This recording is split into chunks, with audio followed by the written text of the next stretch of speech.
दीपक ठाकूर साहेब, आपल्याला सर्वांना विनंती आहे, इथं कृपया ऐका. इथं बसलेला प्रत्येक माणूस विद्वान आहे. 30-35 वर्ष एकेका माणसानं जरा प्रेज ऐका जरा. आपण विषयांतर होईल. दिवासाहेब, नारायण नागो पाटील आप्पासाहेब आपल्या हृदयामध्ये आहेत. निषेध करूया, चला निषेध करूया. ओके.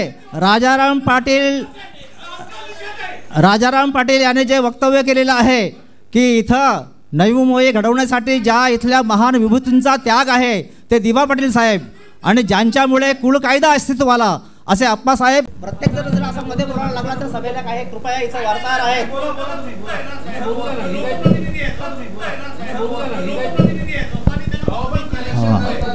अहो पण इथं मला सन्माननीय सर्वांना विनंती आहे की इथं वार्ताहर आहेत, मीडियाचे प्रतिनिधी आहेत, आपण आपली शिस्त बाळगून आपण सर्वांनी काम करायला पाहिजे. कृपया माझी परत एकदा तुम्हाला विनंती आहे. मी माझ्या विषयाकडे वळतोय आता, अधिक काय बोलत नाही. परंतु 11 मार्च 2024 रोजी महासंघातर्फे प्रथमच 50 वर्षामध्ये मंत्रालयावर मोर्चा निघाला आझाद मैदानामध्ये. आणि त्यावेळी जे निवेदन दिलं, सुभाराव शिंदे जे आहेत जॉईंट सेक्रेटरी, ज्यांची सही आहे या GRवर, त्यांच्यासोबत सविस्तर चर्चा झाली संपूर्ण ह्या विषयावर. त्यावेळी आमचे कॉम्रेड भूषण पाटील होते, आमचे दीपक पाटील कार्याध्यक्ष अरविंद घरच आहेत, संतोष पवार आहेत, विजय गडगे आहेत, आपले CA निलेश पाटीलही उपस्थित होते. आणि तेव्हा त्यांनी सांगितलं की हे तुमचा ड्राफ्ट जो आहे, तुमचं निवेदन आहे, अभ्यासपूर्ण निवेदन आहे आणि हे मी पुटअप करणार आहे वगैरे. आपण 30 वर्ष, ही महासंघाचंच काम नाही आहे, 30 वर्ष अनेक संघटना, अनेक राजकीय लोकप्रतिनिधी याच्यासाठी काम करत आहेत. आणि आजचा हा जो GR निघालेला आहे, भले त्यातून काही आपल्याला नापसंत असेल तरीही ती एक ऐतिहासिक घटना आहे. आणि त्यातूनही चांगलं कसं आपल्याला करता येईल याच्यासाठी प्रयत्न करण्यासाठी आपण इथं बसलेलो आहोत. मला 1-2-3 गोष्टी फक्त इथं सुचवायच्या आहेत की मी तुम्हाला नम्रपणे सांगतो की तुम्ही मंडळी 40 वर्ष शेतकरी जमीन विकत घेण्यापासून तुम्ही परावृत्त झालेले होते. तुम्ही तुमचा 7-12-95 गावातील शेतकऱ्यांनी गमावून बसल्यामुळे आम्ही कायद्याचा अभ्यास करून ती भूमिका मांडली. आम्ही आमदार साहेबांना आम्ही भेटलो होतो त्यावेळी. आणि आम्ही जो मसुदा कायद्यामध्ये दुरुस्त करण्याचा मसुदा आम्ही तयार केला होता, आमचे संतोष पवार इथं बसलेले आहेत, ते स्वतः घेऊन गेले होते. आणि त्याच्यामध्ये शब्दाचाही बदल न होता तो मसुदा स्वीकारला गेलेला आहे. आणि तेव्हा हा शेतकरी कायद्याचा जो काही लाभ जो आपल्याला मिळत आहे तो त्या कायद्यामध्ये दुरुस्ती झाल्यानंतर, तर त्या दृष्टीनं आपण इथं चर्चा करूया की याच्या दृष्टीनं आपल्याला असं काय, आपल्याला सगळे आपण अभ्यासक आहात, सगळे इथं वकील मंडळी बसलेली आहेत. जरी वकील नसले तरी कायद्याचा अभ्यास करणारे, वाचन करणारे इथं मंडळी बसलेले आहेत. तर त्या दृष्टीनं आपल्याला काय काय करता येईल याच्यावर आपण विचार करूया. मी एकच तुम्हाला सांगतो की ह्याच्यामध्ये भाडे तत्वावर जे काय दिलेलं आहे, आम्ही निवेदन दिलेलं आहे सुभाराव शिंदेंना की हा जो जमीन अधिनियम जो आहे 2008चा उल्लेख केलेला, त्याच्यातलं कलम 25 आहे. हे कलम 25, कॉम्रेड प्लीज, हे कलम 25 एक विशिष्ट कलम आहे.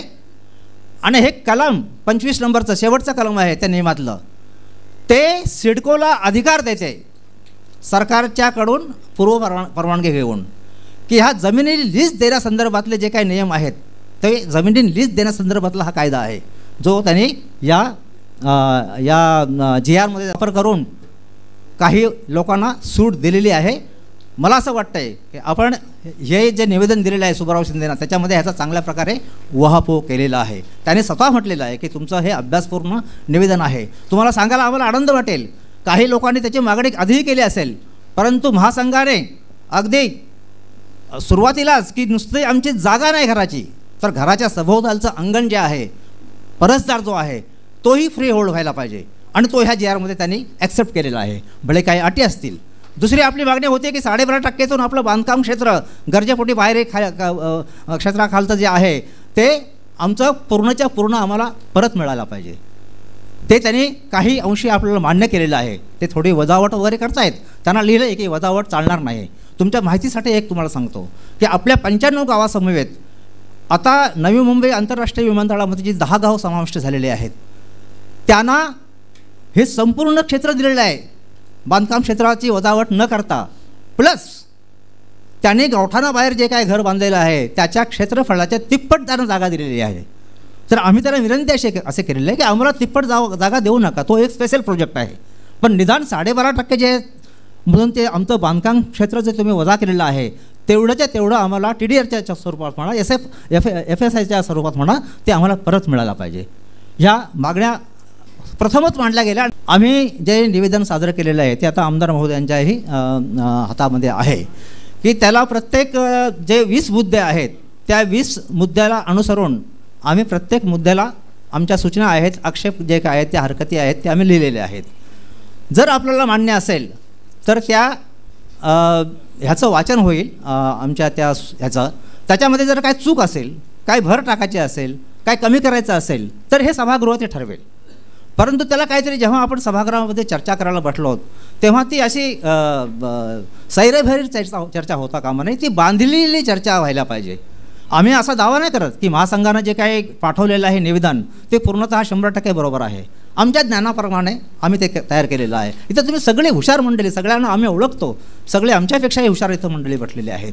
आपण सूचना करावी, एक पॉईंट वाटला जाईल, त्याच्यावर ह्याच्यामध्ये अशी सुधारणा करा किंवा हे चुकीचं तुमचं आहे हे करा आणि ते मेजॉरिटीनं आपण इथं मान्य करू.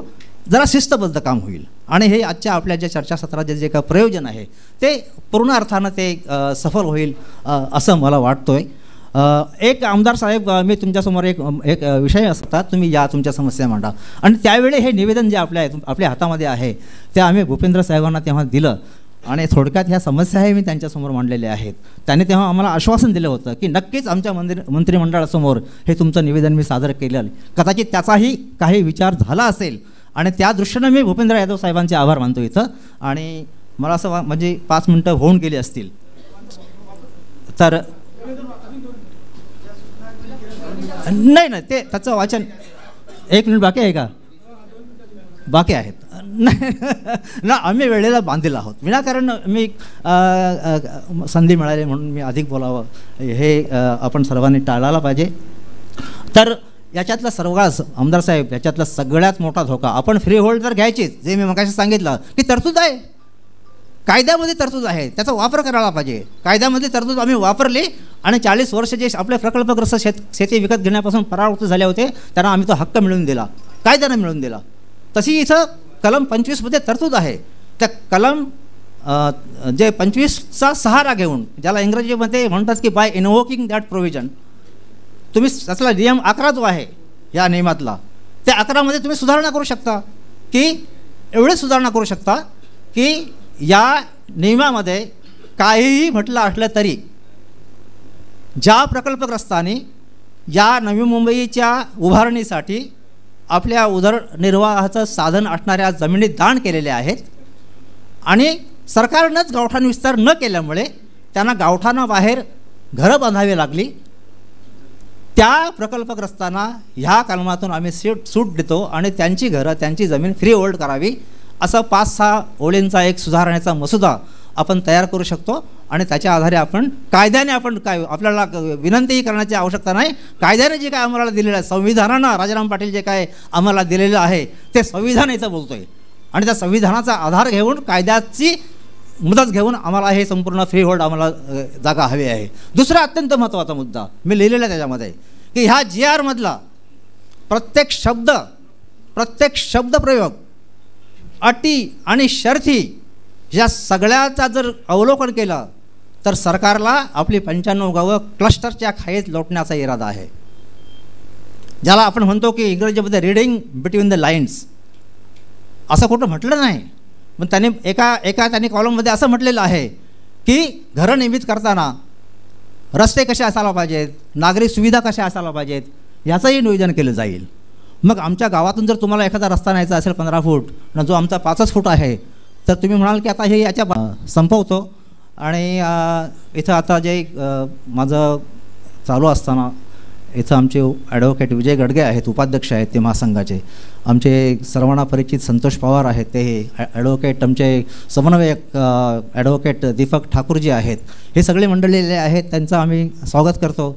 आणि मला असं वाटतं की आमचे ॲडव्होकेट विजय गडगे जे आहेत त्यांना थोडं जायचं आहे किरणजी, तर त्याने एक 3 ते 4 मिनटामध्ये त्यांचं मनोगत व्यक्त करावं असं मी तुमच्या परवानगीनं त्यांना हे सांगतो. साहेबांना जायचं आहे का? नाही ना? ॲडव्होकेट विजय गडगे.